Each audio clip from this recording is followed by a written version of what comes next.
Hello Metal Gear Solid fans, this is Solid Dave Snake bringing you another review during Metal Gear May here at my YouTube channel.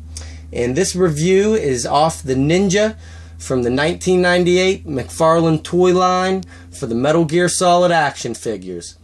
And this figure was one of my favorites out of this whole lineup and one of my favorite characters from the game. It's if you've played the game, you'll know it's based off of Frank Yeager from the first Metal Gear games for MSX, aka Gray Fox, aka Ninja in this game, and really has a great design from the character in the game because you can get two looks out of him in this figure. One look and how you see him in front of you with how he looked during the first half of the game, and then an alternate arm and head for how he looked during the last scene in the game. So that was really nice, and also he is the highest articulated figure in this series. So I really liked him, and we'll just get right into him, get a closer look at how he looks in this form.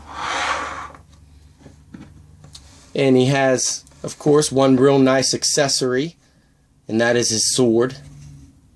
And it wasn't like this in the game. I think there was some concept art like it. I don't know if that's why they went with this cable that goes around and connects into the back of his thigh. So I don't know why they chose for that design in this, but it actually looks kind of cool, so I'm not too upset with it. And we'll get in closer.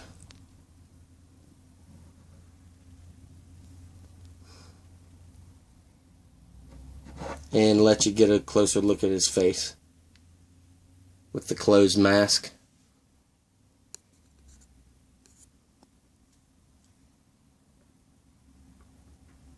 And just a great job with the sculpt of that exoskeleton suit.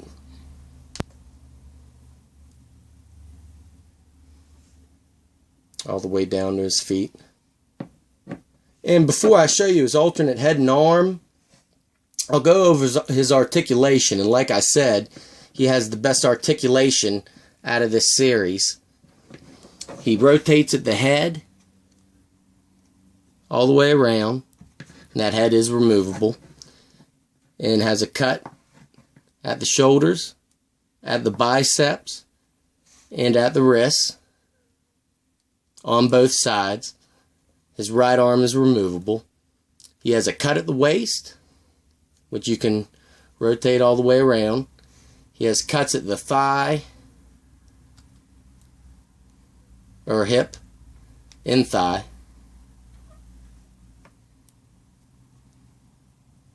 And he has single jointed knees, which go up about that far, and an ankle joint for his feet.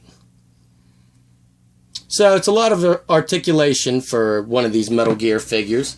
Of course, nothing like today's Play Arts Kai figures, but for back in the day, this was highly articulated.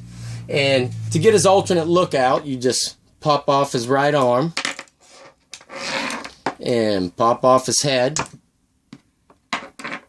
and pop in the new pieces, which the head is sometimes really hard to get in. That's the stiffest piece. And the arm is a little easier.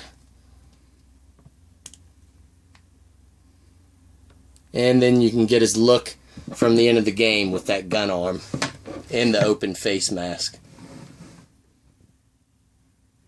which I really like this look. So I was really happy they added this. So for a 16-year-old action figure, this is just incredible. And that's actually got a bend right there at the elbow on this gun arm too. So yeah, like I said, this is probably one of my favorite figures in this series, and one of my favorite characters from the game. So if you don't have this and you're a big Metal Gear fan, I suggest trying to find these figures. You can still kind of find them at reasonable prices, and I don't know, they just give me a certain nostalgia back from that original Metal Gear game. But thanks again, guys, and tomorrow I will have Revolver Ocelot, so stay tuned.